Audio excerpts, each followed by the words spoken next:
So we talk about the national debt, right? The country is in debt. Who is the government in debt to? That's also often a confusing question politically because political leaders, particularly Donald Trump, will make a big deal of the fact that, for example, China is said to hold a large portion of government debt, of United States debt, and how that can be potentially a form of leverage against the United States, against our interests. Now, that is a pretty big mischaracterization of how it actually works. The biggest holder of government debt is just regular people, right? So people have little tiny pieces of government debt, kind of like stocks, how people own individual parts of country. The government has basically taken tiny little loans from a bunch of regular people. Now, when I say regular people, I mean investors, people who do a lot of investing, so like wealthy people. But it's not uncommon for everyday people to own bonds. In fact, you can ask people in your household if they have ever bought a government bond or a security. It is true that of those kind of regularish people, about a third of those people are from other countries that aren't the United States.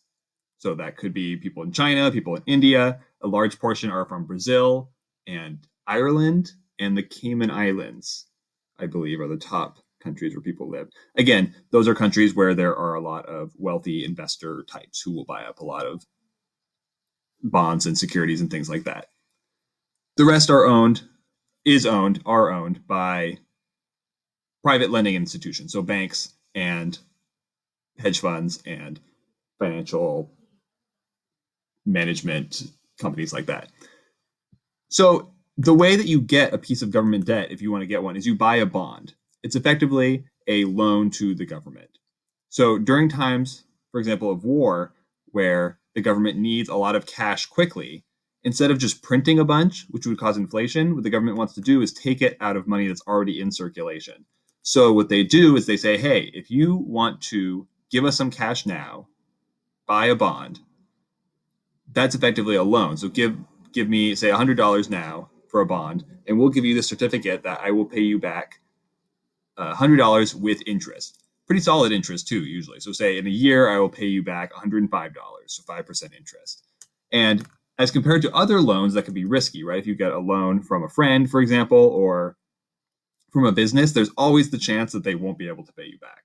Now, government loans are very secure because they will always pay you back because the government can print the money. So at the worst case scenario, they will just print the money and give it back to you. But the idea is that they can get a surge of cash that's already in the system, pay for the war and things like that, and then kind of deal with it after the fact when they pay people back over time. That's a very big oversimplification of how bonds work. The idea is that you don't just get the money back a year later. Oftentimes you'll wait for years and years and years. The idea being that as it accrues interest, it gets more and more valuable. So then when you do want the government to pay you back, they have to pay you a lot more than you initially loaned them.